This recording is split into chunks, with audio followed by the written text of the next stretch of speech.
Malheureusement, nous n'avons pas besoin d'une personne handicapée comme vous. Essayez de faire de votre mieux pour vivre. Qu'est-ce que c'est que ça? Sur la table, il y avait une lettre qui m'était adressée, et c'est ce qu'elle disait. Je suis né handicapé des deux jambes. Par rapport à ma sœur qui n'a pas de handicap, j'ai dû être considérée comme une gêne. C'est alors que j'ai reçu un appel de mon père sur mon smartphone. Bonjour. Odessa, as-tu lu cette lettre? J'ai essayé de la lire, mais c'est ce qu'elle signifie. Au revoir. Attends un peu. Il y a autre chose. A-t-il quelque chose d'autre? Que veut dire cette lettre? Elle signifie exactement ce qui est écrit. Nous sommes fatigués de soutenir une fille comme toi, ne t'inquiète pas pour nous. Sur ce, l'appel s'est brusquement terminé. J'ai réfléchi à la manière de répondre, puis j'ai contacté ma mère. Bonjour, maman. Quelle est ta réaction? Je suppose que tu as lu la lettre. Donc, une personne handicapée comme moi est une nuisance. C'est comme si j'étais une sorte de monstre. Oui, mais tu n'as pas à t'inquiéter. Ah, parce que c'est le cas. 8 ans se sont écoulés depuis ces mots bouleversants. Et puis, mon père est apparu dans la tour d'habitation où je vis. Comment une personne handicapée comme vous peut-elle vivre dans un tel endroit? Eh bien, je peux vous le dire, je suppose. Lorsque j'ai révélé ce secret à mon père, il est devenu désemparé et a eu du mal à s'en sortir. Je m'appelle Odessa. J'aurai 26 ans cette année. Je vis actuellement au 55e étage d'une tour d'habitation et je jouis d'une vie confortable. Cependant, ce mode de vie s'est accompagné de nombreuses difficultés. L'une des raisons est que je souffre d'une maladie congénitale qui affaiblit mes muscles. Je me souviens encore des paroles inoubliables de mon père. Je pense que c'était lorsque j'étais au jardin d'enfants. Pourquoi faut-il que quelqu'un d'aussi handicapé que toi soit né? C'est votre faute, n'est-ce pas? Ah. Amy est en bonne santé et n'a aucun handicap. Amy est ma sœur, elle a 2 ans de plus que moi. À ce moment-là, j'écoutais la conversation de mes parents dans le salon. Ma chambre se trouvait à côté du salon, préparée pour les cas d'urgence. Même en tant que jeune enfant, je pouvais sentir le mécontentement qui m'était adressé. Ce n'est pas la peine de dire des choses pareilles. Alors, à partir de maintenant, tu t'occupes d'Odessa. Qu'est-ce que tu racontes? As-tu seulement conscience d'être un père? S'il te plaît, je te laisse faire le reste. Je me suis couvert discrètement avec le futon. À partir de ce jour, leur attitude envers moi est devenue de plus en plus froide et dure. Même lorsque je leur parlais, je ne recevais pas de réponses appropriées. En effet, mes handicaps physiques congénitaux pourraient en être la cause. Par la suite, ma mère a toujours veillé à ce que je ne m'inquiète pas malgré ces circonstances. Je fais activement ce que je peux par moi-même et je ne me sens pas pessimiste d'être née avec cette condition. Je ressens particulièrement la forte influence de ma sœur dans ma façon de percevoir les choses. J'ai dormi un peu trop longtemps. J'étais en retard hier soir, désolé. Il n'y a pas de problème. J'ai réussi à m'habiller toute seule en grande partie. Je vais vous aider. Merci, mais tu dois d'abord te préparer, Frangine. Depuis l'école primaire, ma sœur Amy m'aidait à me préparer le matin. Cependant, mon père n'approuvait pas cela et se plaignait souvent. Combien de temps as-tu l'intention de continuer à faire ça? Ce sera bientôt fini. Odessa devrait pouvoir le faire elle-même. Viens ici, tu peux le faire, n'est-ce pas? Oui. Pendant que je me changeais, Amy est venue m'aider sans que notre père s'en aperçoive. Tu es désolé pour tout à l'heure? Ne t'inquiète pas. Je ne peux pas toujours compter sur toi. Pendant ce temps, Amy m'a serré doucement dans ses bras. Qu'est-ce qui ne va pas, tout d'un coup? Tout va bien. Odessa.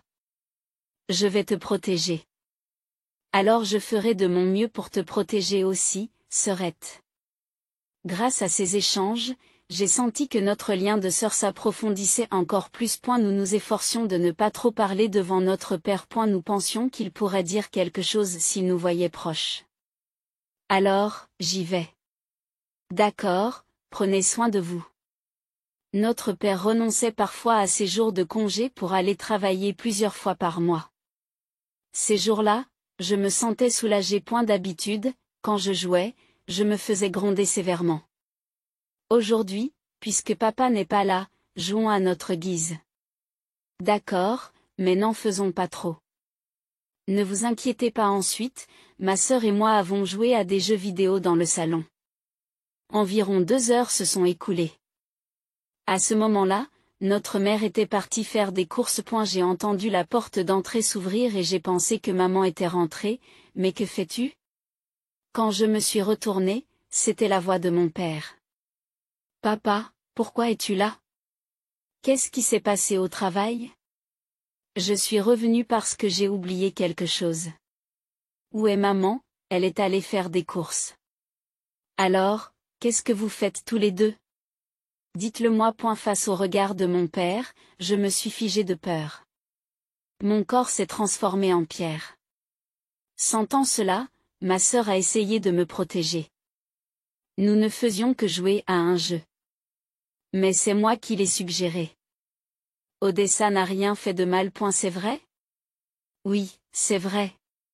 Sur ce, mon père a tiré avec force le bras de ma sœur. En voyant cela, j'ai craint qu'il ne lui fasse du mal d'une manière ou d'une autre. À ce moment-là, je me suis sentie obligée de protéger ma sœur. Je voulais le faire et j'ai demandé à Ami de se joindre à moi. Alors, s'il vous plaît, ne lui faites pas de mal. Je vois, c'est donc vous qui êtes à l'origine de tout ça. Retourne dans ta chambre. J'ai compris. Comme on me l'a demandé, je suis retournée dans ma chambre. Petite consolation. Notre maison a été construite en tenant compte de l'accessibilité aux fauteuils roulants. Je pouvais entendre mon père crier de loin. Je regrettais profondément mon impuissance. À ce moment-là, la porte de ma chambre s'est ouverte. Je me suis crispée, pensant qu'il s'agissait de mon père, mais c'était en fait ma mère. Tout va bien? Je vais bien. Mais comment va ma sœur? Oui, elle va bien aussi. Et la réponse de ma mère m'a semblé bizarre, et j'ai essayé de me diriger vers le salon. Où vas-tu? Je dois sauver ma sœur. Il n'y a pas lieu de s'inquiéter. Si tu vas là-bas, tu risques de provoquer à nouveau ton père. Je comprends. Je reste ici. Ma mère avait raison. Si j'y allais, la situation aurait pu empirer. J'ai décidé de me fier à l'assurance de ma mère. Je suis désolée. J'aurais aimé être plus fort. En raison de la nature dominatrice de mon père, ma mère a toujours essayé de ne pas le provoquer. Ne vous inquiétez pas. Je vous suis reconnaissante. Au bout d'un moment, ma sœur est entrée dans la pièce. 6. Père est parti travailler, il n'y a plus de problème. Je vois. Il t'a dit quelque chose? Oui, un peu. Mais tu n'as pas à t'inquiéter, Odessa. Je vais bien. Ma sœur a toujours été quelqu'un de joyeux, quelles que soient les circonstances. Et la lutte n'était pas seulement la mienne. Ma sœur souffrait aussi. De plus, ma mère s'efforçait d'atténuer la colère que mon père dirigeait contre moi. Je vivais toujours avec l'aide des autres. J'essayais de trouver un moyen de ne pas être un fardeau pour eux. Lorsque ma sœur est entrée au collège, elle a commencé à prendre un peu de distance par rapport à moi. Auparavant, elle m'aidait pour les tâches quotidiennes, comme s'habiller ou aller aux toilettes. Je savais qu'elle était occupée par les activités de son club et par ses amis, et j'ai donc essayé d'accepter cette situation comme inévitable. Je me suis dit que je devais simplement endurer. Je devais devenir plus forte. À cette époque, non seulement mes jambes, mais aussi mes mains s'étaient considérablement affaiblies. Il était devenu encore plus difficile de soulever des objets lourds. Pourtant, il n'était pas question de baisser les bras. Un jour, j'étais en train de ranger ma chambre et de réorganiser les étagères. C'était le moment. J'ai peut-être trop appuyé sur l'étagère, elle a tremblé et les objets du haut sont tombés. Je dois les ramasser rapidement. Mais assise dans le fauteuil roulant, je ne pouvais pas atteindre le sol. Alors que j'essayais sincèrement, la porte s'est soudainement ouverte. Quel est ce bruit? Que se passe-t-il ici? C'était le pire moment possible, d'autant plus que je ne voulais pas que mon père en soit témoin. Eh bien, j'ai essayé de répondre, mais je n'ai pas trouvé les mots justes. Mon père avait l'impression que je cherchais des excuses. À ton avis, qui va nettoyer tout ça? C'est-à-dire? Je n'avais aucun souvenir de l'aide de mon père. S'il y avait des souvenirs de ce genre, ils étaient minimes et inexprimés. Pourquoi fais-tu toujours des choses inutiles? Il soupira de frustration. Lui montrer directement cette expression ne lui ferait pas comprendre. Il continuait à le harceler sans relâche. Contrairement à Amy, tu ne peux rien faire. Comprends-tu cela? Je ne peux peut-être pas faire autant qu'elle, mais je veux faire ce que je peux par moi-même. Comme j'allais de toute façon me faire gronder, j'ai décidé d'exprimer mes sentiments à mon père, en espérant, ne serait-ce qu'un peu, qu'il comprendrait. Tu crois que tu peux le faire? Oui. Ensuite, il s'est mis à rire aux éclats. Tu dis des choses drôles. Tu es capable de faire des choses? Comment une personne handicapée comme vous pourrait-elle être capable de faire quelque chose? Je m'attendais à être rejeté, mais être complètement écarté était une autre affaire. Il a continué à rire. Ce n'était pas une réponse appropriée à sa fille. À partir de ce moment-là, j'ai mis fin à mes pensées. J'attendais simplement que le temps passe. Et, tu m'écoutes? Je n'ai pas répondu du tout. Qu'est-ce qui t'arrive? Tu es vraiment bizarre. Après avoir dit cela, mon père a quitté la pièce. Seul dans la pièce, j'ai pleuré à chaudes larmes. Depuis ce jour, même enfant, j'ai décidé de ne plus pleurer. Par la suite, c'est surtout ma mère qui s'est occupée de moi. Mon père ne m'a pas aidé du tout. On aurait dit qu'il ne s'y intéressait pas. Tu as de la fièvre? C'est vrai? Je ne sais pas. Tu devrais te reposer aujourd'hui. Non, je vais bien. Je peux aller à l'école. J'essayais désespérément de convaincre ma mère, mais celle-ci, craignant qu'il ne m'arrive quelque chose, a décidé que je devais rester à la maison ce jour-là. Et la principale raison pour laquelle je voulais aller à l'école était que mon père avait pris un jour de congé. Honnêtement, je voulais éviter de passer du temps seul avec lui. Mais quelque chose d'inattendu s'est produit. Tu vas bien? Lorsque mon père est entré dans la pièce et m'a parlé, j'ai fait semblant de dormir pour éviter d'interagir. Cependant, il n'a pas quitté la pièce tout de suite. Je me suis recouverte d'une couverture et j'ai regardé avec appréhension. Je vais laisser ça ici pour toi. J'ai fini par me lever. Sur la table, il y avait des boissons sportives et de la gelée préparée. J'ai ressenti une joie surprenante. C'était une expérience que je n'avais jamais vécue auparavant. Mes pensées étaient en ébullition. Quelle était son intention en faisant cela? Ce jour-là, mon père est venu plusieurs fois dans ma chambre. À chaque fois, je faisais semblant de dormir. Se sentant mieux, ma mère m'a demandé quand elle rentrait du travail. Oui, je ne pense pas avoir de fièvre. Et il s'est passé quelque chose? En quelque sorte. Papa avait l'air gentil aujourd'hui. C'est bien, alors. C'est bien? Qu'est-ce que tu veux dire? En fait, j'ai demandé à ton père de s'occuper de toi aujourd'hui. C'est vrai? Ça a l'air d'aller pour l'instant. Je suis plutôt surprise parce qu'on n'a pas vraiment parlé. Je n'ai pas encore compris. J'ai été stricte avec lui. Je lui ai dit qu'il devait être plus gentil avec toi, Odessa. Mes émotions étaient mitigées.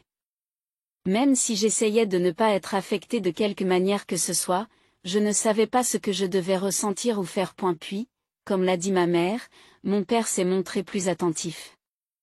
Il a commencé à s'occuper plus activement de moi, et petit à petit, nous avons même commencé à avoir des conversations. Il semble que votre relation avec votre père s'améliore. Tu penses que c'est le cas? Je serais heureux que vous puissiez vous entendre. Mais je pense toujours au passé. C'est vrai. Ce n'est pas facile de tout oublier. En fait, je veux aussi passer du temps à jouer avec toi, Odessa.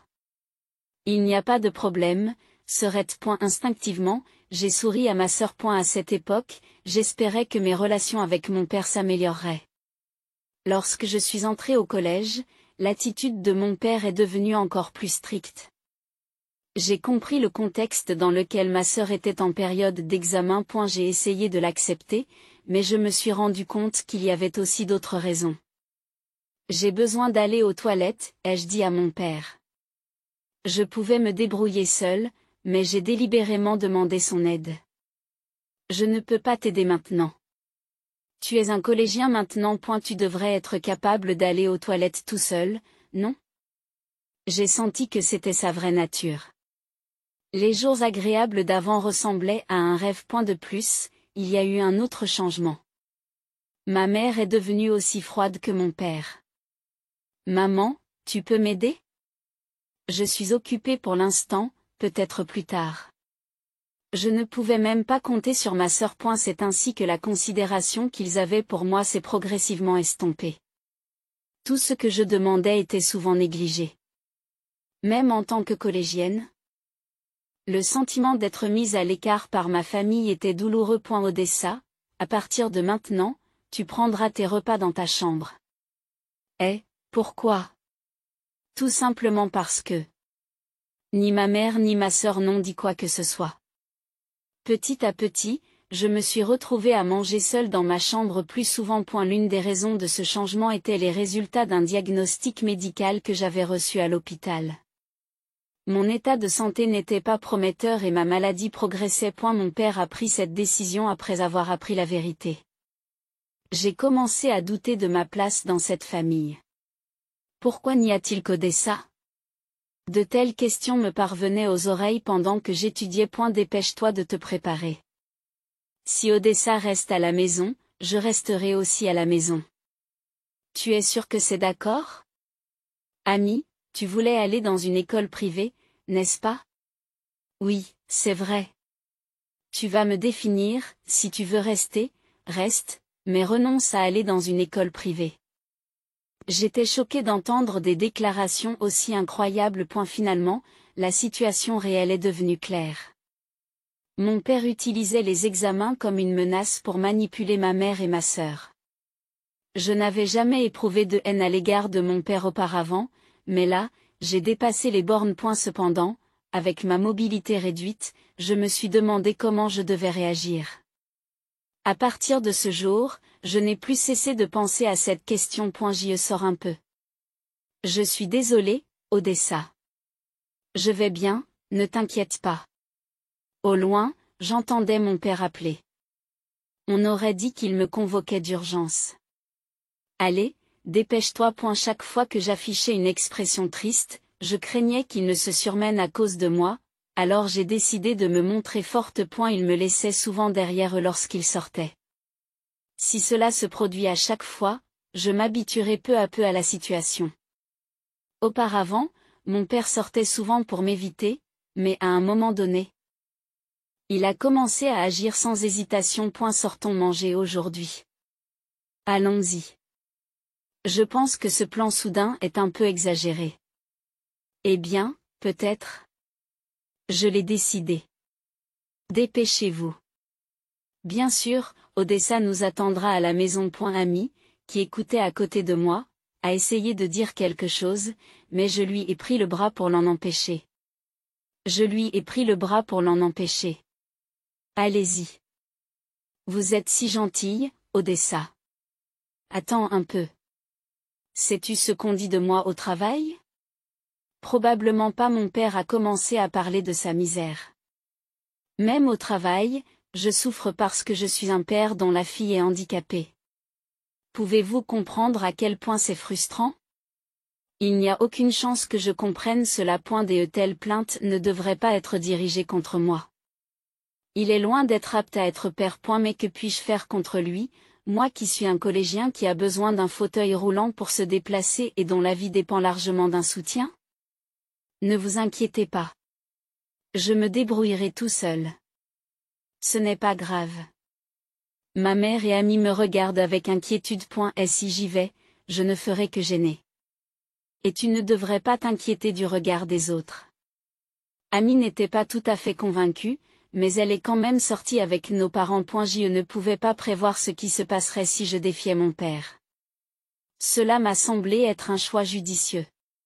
Même après être passé au lycée, l'attitude de mon père n'a pas changé. Mais un incident s'est produit qui a rendu le passé insignifiant. Après avoir vu ma famille, je suis retournée dans ma chambre. Je me sentais perdue, me demandant quand je serais libérée de cette vie. Ce sont les vacances d'été de ma 3e année au collège. Je n'aime pas demander, mais pourriez-vous vous occuper d'Odessa pendant 3 jours? Elle ne vient pas avec toi. Odessa dit qu'elle veut se concentrer sur ses études, car elle est une étudiante qui prépare ses examens. Cela vous convient-il? Oui. Alors? Laissez-la moi. C'est comme ça que je me suis retrouvée chez mes grands-parents. Le mensonge était devenu la norme. Il semblait que mon père n'éprouvait aucune culpabilité à mentir, même à ses propres parents. En le regardant me dire au revoir avec un sourire, j'ai ressenti un sentiment indescriptible d'effroi. Une fois qu'il a été hors de vue, ma grand-mère m'a demandé. Il n'y a que nous ici. Tu n'as pas besoin de te retenir. YYY. Tu es vraiment d'accord pour ne pas aller avec les autres? D'être avec moi? Maman et Ami ne peuvent pas s'amuser pleinement? Je veux éviter cela à tout prix. J'ai répondu avec insistance. Odessa, tu as vraiment un grand cœur. Pas vraiment. Mais ici, tu n'as pas à te soucier de ce que pensent les autres et tu peux te détendre à ta guise. Oui, je vous remercie. Ma grand-mère a peut-être senti ce qu'il y avait dans mon cœur. Mais elle n'a pas cherché à aller plus loin. Je me sentais vraiment à l'aise ici. En tant que collégienne, je n'avais ni le pouvoir ni la sagesse de changer la situation. Il était désagréable d'être scrutée par les autres. C'est pourquoi j'étais vraiment reconnaissante à ma grand-mère pour son soutien chaleureux. 3 jours plus tard, ma mère et ma sœur sont venues me chercher. Juste vous deux. Désolée, papa est déjà rentré à la maison. Je vois. Odessa allait bien? Elle allait très bien. C'est le conseil que je vous donne. Assure-toi de bien t'occuper d'elle. Oui, je comprends. J'écoutais leur conversation derrière un pilier. Sur le chemin de la maison. Je vais bien. Tu n'as pas besoin de te forcer. C'est vrai. Nous pensons à toi, Odessa. Je sais. Mais je n'aimerais pas qu'il t'arrive quelque chose. Quand nous sommes rentrés à la maison, mon père a continué à montrer son attitude froide habituelle. Et la normalité est revenue. Dans des circonstances normales, ce serait un point de rupture. Mais j'ai réussi à tenir bon grâce au soutien de ma mère et de ma sœur. Cependant, qu'elles suivent ou non les directives de mon père, elles ont commencé à m'éviter clairement. J'ai toujours été ignorée par mon père, mais il était extrêmement douloureux de voir qu'ils commençaient tous les deux à agir de la même manière. Il y a eu des moments où je me suis sentie complètement isolée. Je me disais, je vais bien. Je peux y arriver. Ai-je commencé à me dire. À partir de ce moment-là, j'ai essayé de rester dans ma chambre autant que possible lorsque j'étais à la maison. En restant dans ma chambre, je n'avais pas besoin d'interagir avec les autres et cela m'évitait de me sentir mal à l'aise. Cependant, j'ai réalisé plus tard que cette décision était une erreur. C'était un dimanche de printemps, alors que j'étais en 2e année de lycée. Lorsque je me suis réveillée, la maison semblait anormalement calme. En me dirigeant vers le salon, j'ai remarqué un morceau de papier sur la table. Malheureusement, nous n'avons pas besoin d'une personne handicapée comme vous. Faites de votre mieux pour vivre. Qu'est-ce que c'est? C'était une lettre qui m'était adressée. Puis mon père m'a appelé sur mon smartphone. Bonjour? Odessa, as-tu lu cette lettre? J'ai essayé de la lire, mais... C'est ce que ça veut dire. C'est ce que ça veut dire. Attendez un peu. Il y a autre chose? Que signifie cette lettre? Elle signifie exactement ce qui est écrit. Nous sommes fatigués de soutenir une personne handicapée comme vous. Ne vous inquiétez pas pour nous. Sur ce, l'appel s'est brusquement terminé. J'ai réfléchi à la manière de répondre, puis j'ai contacté ma mère. Allô, maman? D'après ta réaction, je vois que tu as lu la lettre. Donc, une personne handicapée comme moi est une nuisance. C'est comme si j'étais une sorte de monstre. Oui, mais tu n'as pas à t'inquiéter. Parce que tu n'es pas son enfant, alors rassure-toi. Qu'est-ce que tu veux dire? Explique-moi. Écoute, appelle ce numéro dès que tu peux. Attendez, dites-moi plus. Désolé. Il n'est pas loin. Je vous recontacterai plus tard. Je suis resté bouche bée. Si ce que ma mère avait dit était vrai, cela signifiait-il que je n'étais pas l'enfant biologique de mon père? Bien que je me sois posé la question, je n'ai pas trouvé de réponse et j'ai appelé le numéro que ma mère m'avait donné. Et la personne qui a répondu s'est présentée comme un avocat nommé Rogers. J'appelle selon les instructions de ma mère. Je vois. Discutons en détail. Suivant ses instructions, je me suis rendu à son cabinet d'avocat. Là, j'ai appris la véritable signification des mots que ma mère avait récemment prononcés. On m'a aussi dit la vérité sur ma naissance. Au début, le choc était incroyable, mais il semblait que ma mère et ma sœur avaient gardé le secret par souci pour moi. Par la suite, j'ai commencé à vivre seule. Grâce au soutien de Monsieur Rogers, je vis confortablement. 8 années se sont écoulées depuis que ma mère a prononcé ces mots. Au cours de cette période, il y a eu plusieurs étapes importantes à célébrer. Annie est diplômée de l'université et vit de façon indépendante. Annie a un problème. Désolé, c'est soudain, mais il semble que papa ait découvert ton adresse, Odessa.a. Juste pour être sûr, sache que maman et moi ne lui avons rien dit. Oui, je comprends. En fait, je suis restée en contact avec eux depuis que j'ai quitté la maison. Bien sûr, sans que papa le sache. Cela veut-il dire qu'il va venir ici, probablement? D'accord, tu penses que je peux lui rendre un peu l'appareil cette fois-ci? Ah.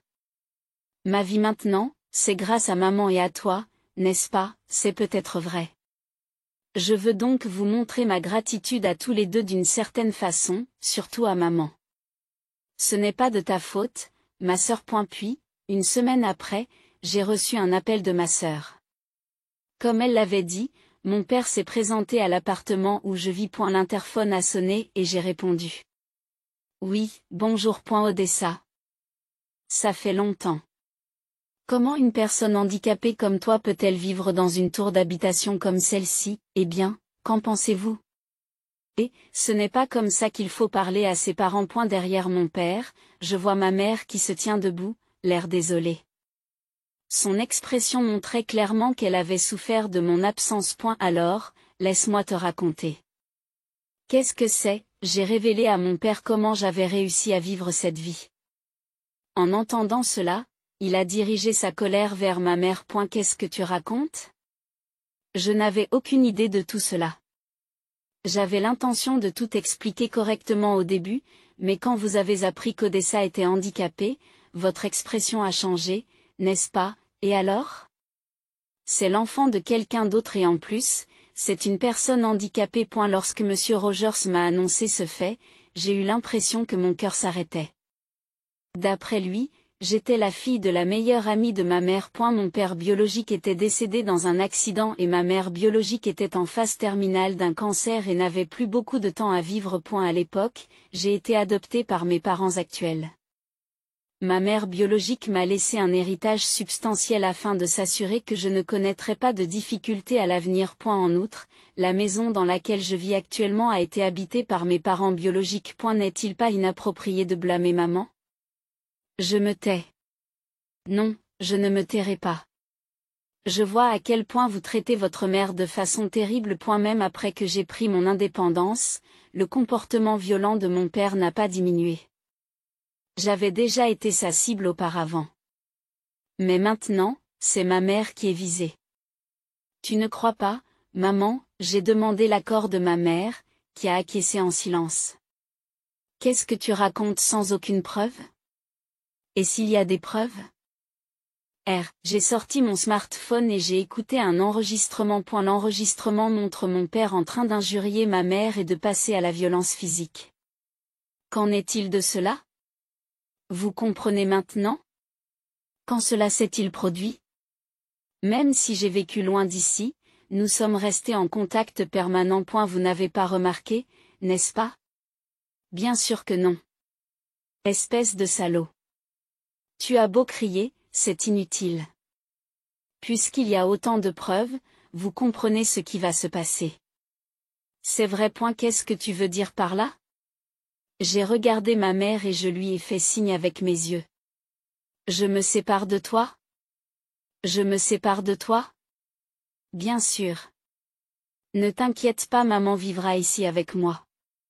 Il n'est pas question que je te laisse faire ça.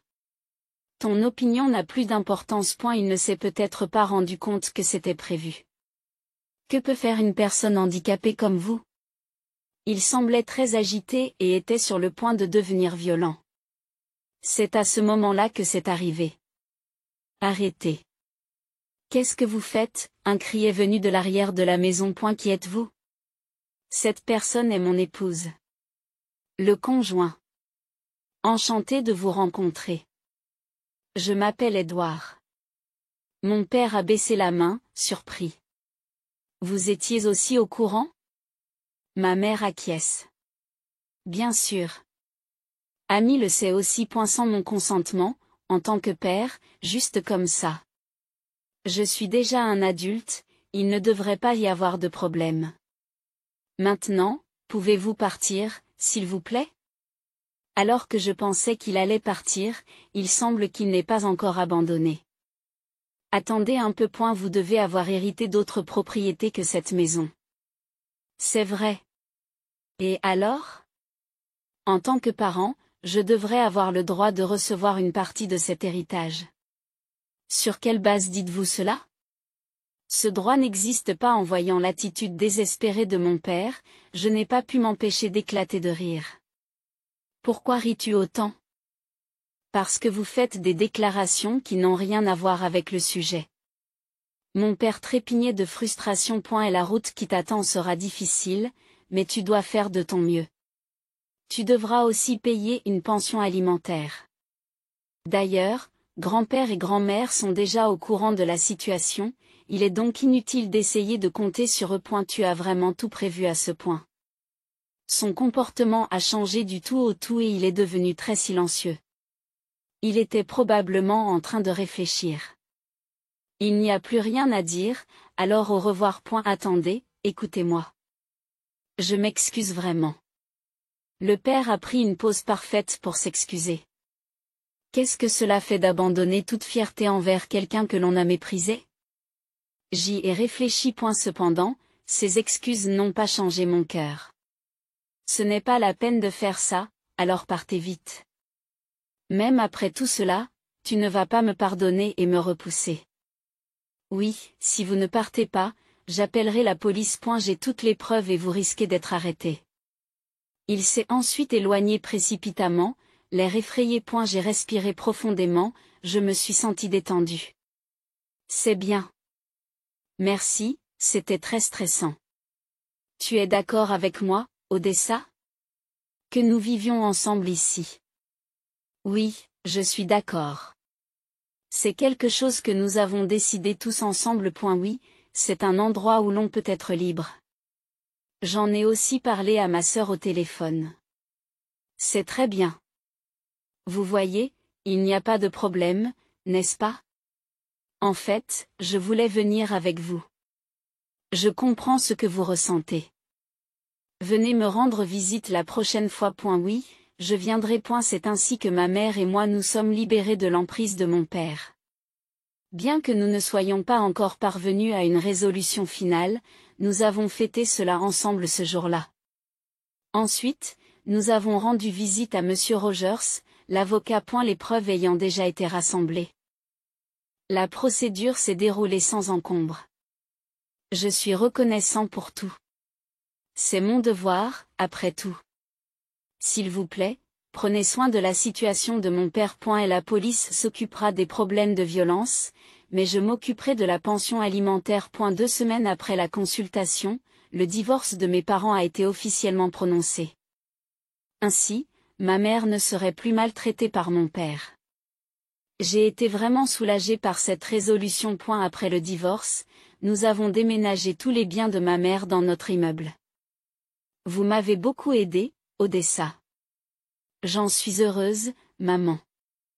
Je continuerai à exprimer ma gratitude par des actes. Tu n'es pas obligé de faire ça. Mais je veux le faire, alors ne t'inquiète pas, assurai-je joyeusement à ma mère. Avec cette détermination, nous avons décidé d'ouvrir un nouveau chapitre de notre vie commune. Chaque fois que le temps le permettait, ma sœur nous rendait visite. J'ai enfin trouvé la vraie paix, ai-je remarqué avec une profonde émotion. Merci beaucoup pour ton aide pendant tout ce temps. Ami, je lui exprime ma gratitude. C'est naturel. Qu'il y ait un lien avec le sang ou non. Odessa, tu es ma sœur irremplaçable, dit-elle avec un doux sourire. Oui, répondis-je avec énergie. Je remarque alors un léger trouble dans l'expression de ma mère. Quelque chose ne va pas? Demandai-je à ma mère. Oui, je viens de recevoir un appel de ton père. Elle a répondu avec un soupçon de confusion. Un appel. Puis-je le voir un instant, dis-je en lui prenant le téléphone portable et en répondant à l'appel. Je me suis trompé. S'il te plaît, ne reviens pas, j'ai entendu la voix de mon père. Maman va revenir, répondis-je fermement. C'est Odessa? J'ai mal agi jusqu'à présent. S'il vous plaît, donnez-moi une autre chance d'arranger les choses, me supplia mon père. Je suis désolé, mais ce n'est pas possible. Et si vous comprenez, alors ne nous contactez plus jamais, ai-je dit définitivement. Après avoir mis fin à l'appel. J'ai immédiatement ajouté le numéro à la liste des appels bloqués et j'ai rendu le téléphone à ma mère. Tu vas bien? M'a demandé ma mère. Oui, il n'y a pas de quoi s'inquiéter, l'ai-je rassuré. Mon père avait démissionné de l'entreprise pour laquelle il travaillait et on ne savait pas où il se trouvait depuis. Il vivait peut-être seul quelque part maintenant. Son lieu de résidence et ses activités n'avaient plus aucune importance pour nous. Pendant ce temps, notre famille continue de vivre heureuse et joyeuse. L'expérience d'un tel sentiment de libération a été une première dans ma vie. Je me réjouis de passer encore de nombreux jours heureux avec ma famille.